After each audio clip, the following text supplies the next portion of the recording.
Obviously, we're here to discuss this because of what happened to Eddie Garcia.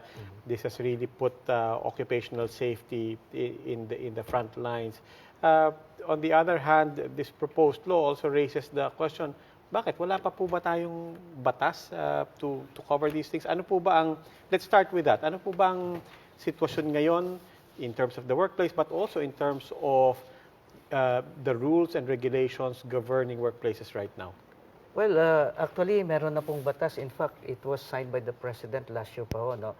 It's RA 11058, or an act strengthening compliance with occupational safety and health standards and providing penalties thereof. Ang implementing rules and regulations niya po ay nailabas noong December. It was published in the Philippine Star on January 9, and I believe it took effect January 25 this year.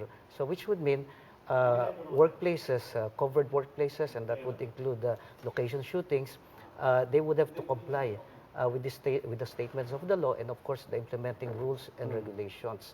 So doon sa implementing rules and regulations, malinaw na nakasaad doon na dapat ang isang workplace mayroong tinatawag na occupational safety and health program.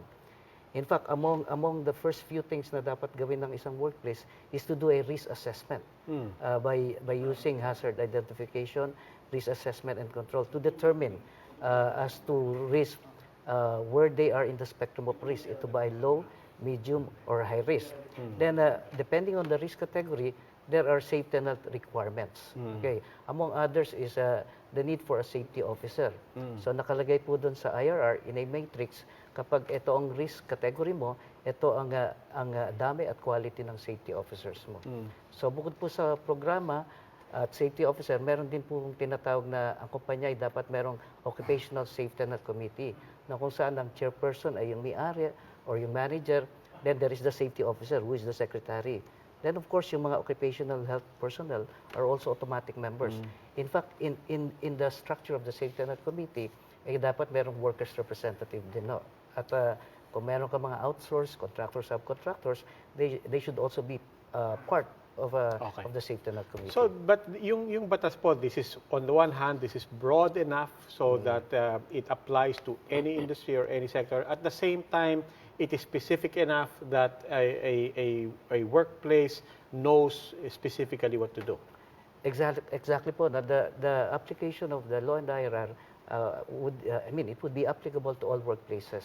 Okay, kaya nga, given, as I mentioned earlier, after the analysis as to risk, then the workplace could come up on the basis of the risk category with the responsive occupational safety and health programs. Quick example lang po to see how this will work. Doon po sa nangyari po kay Eddie Garcia, ano pong mga konsepto ang nakapaloob na doon sa batas that comes into play in assessing what happened at the workplace, at the shooting scene, at the taping scene doon sa kay Eddie Garcia? Okay.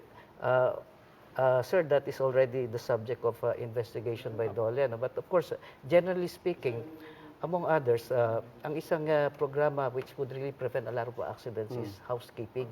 Kaya yung mga tripping hazards na yan can be really solved by analyzing as to good housekeeping, what should be present and then what should be out of the workplace, which would definitely cause hazards and risks. So there are basic programs that should be in place. In fact, it's the responsibility of the Safety and Health Committee to develop, to implement, and to monitor responsive occupational safety and health programs.